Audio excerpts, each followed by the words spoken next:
सुझाव, छोटा कैंसर, क्या आपके नफ्स से गंदा लेसदार मवाद निकलता है? अस्सलाम वालेकुम नाज़रीन, उम्मीद करती हूँ आप सब खैरियत से होंगे। आज मैं जो मौजूद लेकर आपकी खिदमत में हाजिर हुई हूँ, इसका नाम है सुजाक। नाज़रीन, आज मैं आपको बताऊंगी कि सुजाक क्या है। सुजाक एक बहुत ही तकलीफदा मर्ज है।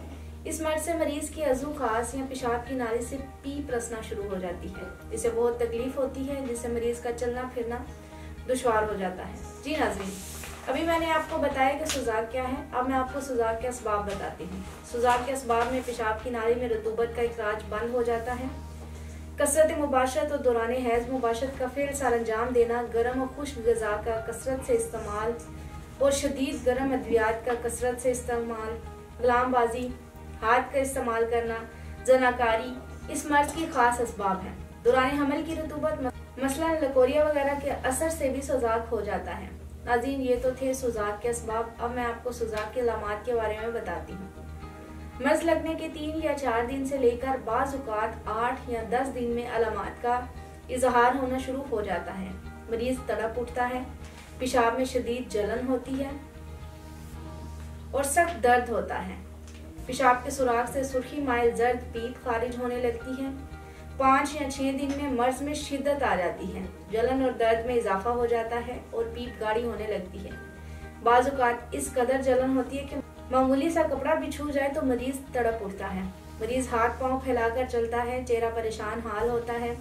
नाज़रीन, अब मैं आपको सुजाक से बचाव की एहतियाती तदाबीर बताती हूँ, जिस पर अमल करके आप इस मूजी मर्ज से बच सकेंगे। इसके साथ साथ मैं आपको परहेज और गज़ा के बारे में बताऊंगी। सुजाक के मर्ज में मुब्तला मरीज को चाहिए वो तमाम गरम, खट्टी, बादी, तेज मसाले वाली और तुर्श गज़ाओं और तली हुई एशिया से मुकम्मल परहेज करें।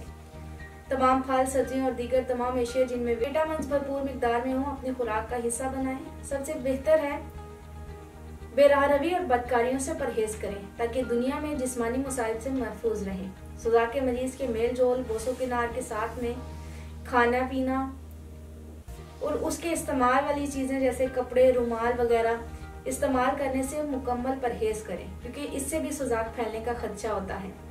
नाज़रीन, अब मैं आपको सुजाक के इलाज के बारे में बताती हूँ। तमाम जिनसी अमराज बशमूल सुजाक के इलाज में बेहतरीन इंतखाब कुदरती तिबी तरीका इलाज ही है, जो कमजोर और सदाबहार जवानी के ख्वाहिशमंद मर्दों के लिए काबिल एतमाद हर्बल इलाज है। सबसे ज्यादा अहमियत भी इसी कुदरती तरीका इलाज को हासिल है, क्योंकि इसके अलावा गैर मियारी अद्वियात के इस्तेमाल से भी लोग मजीद अमराज का शिकार होने लगते हैं। यही वजह है कि ख़वातीन और हज़रात अपने जिनसी पेचीदा पोशीदा अमराज के इलाज में और जिंदगी की लज्जतों से लुत्फ अंदोज होने के लिए हर्बल यानी कुदरती तरीका इलाज पर भरोसा करते हैं। हमारे इदारे के डॉक्टर्स, हुक्मा, साइंसदानों, फार्मासिस्ट और तिबे माहिरीन की टीम ने मर्ज के असल असबाब को मद्देनजर रखते हुए कदीम व जदीद तिबी तहकीक के निचोड़ और अपने तवील तिबी मुशाहिदात की रोशनी में मुख्तलिफ कुदरती जड़ी बूटियों पर रिसर्च के बाद सुजाक का महफूज और मौसर तरीका इलाज और ज़हनी और जिस्मानी ताकत की बहाली के लिए मुकम्मल इलाज दरियाफ्त किया। तासीर दवाखाना पर सुजाक का इलाज मुकम्मल तशखीस के बाद किया जाता है। इसी वजह से हमारे पास मरीज मुतमईन होकर इलाज करवाते हैं। मुकम्मल तौर पर कुदरती जड़ी बूटियों और कीमती मुरक्कबात पर मुश्तमिल तासीर दवाखाने का सुजाक के लिए इलाज, जिसकी खास बात यह है, ये सिर्फ चंद दिनों में ही सुजाक और अज़ू खास की जुमला खराबियों को मुकम्मल तौर पर ख़त्म कर देता है। तासीर दवाखाना के एक दफ़ा के इलाज के बाद आपको ये दोबारा मसला दरपेश नहीं होगा। हमारे पास सुजाक के शिकार सैकड़ों लोग आते हैं, जिनमें ज़्यादा तादाद नौजवानों की होती है, जो हर तरह के इलाज करवा कर भी और तरह तरह के अद्वियात इस्तेमाल करके भी मायूस हो चुके हैं। वो लोग मुतमईन होकर हमसे इलाज करवाते हैं और अल्लाह का लाख लाख शुक्र है कि हमारा मरीज आज तक मायूस नहीं लौटा। मैं तमाम लोगों को बताना चाहती हूँ, कुदरती तरीका इलाज पर भरोसा करें, क्योंकि ये वो वाहिद इलाज है जिसके किसी भी किस्म के कोई साइड इफेक्ट नहीं है। अगर आप भी सुजाक जैसे जिनसी मर्ज में मुब्तला हैं तो देर ना करें, बल्कि आज ही अपॉइंटमेंट लेकर तासीर दवाखाना तशरीफ लाएं और मुकम्मल चेकअप के बाद मेडिसिन लें और बिना किसी साइड इफेक्ट के इस मूजी मर्ज से हमेशा के लिए छुटकारा हासिल करें। इसी के साथ आज के प्रोग्राम का इख्तिताम करती हूँ। अगले प्रोग्राम में नए मौजू के साथ दोबारा हाजिर होंगी। तब तक के लिए मुझे इजाज़त दीजिए। अपना ख्याल रखिएगा। अल्लाह हाफिज़।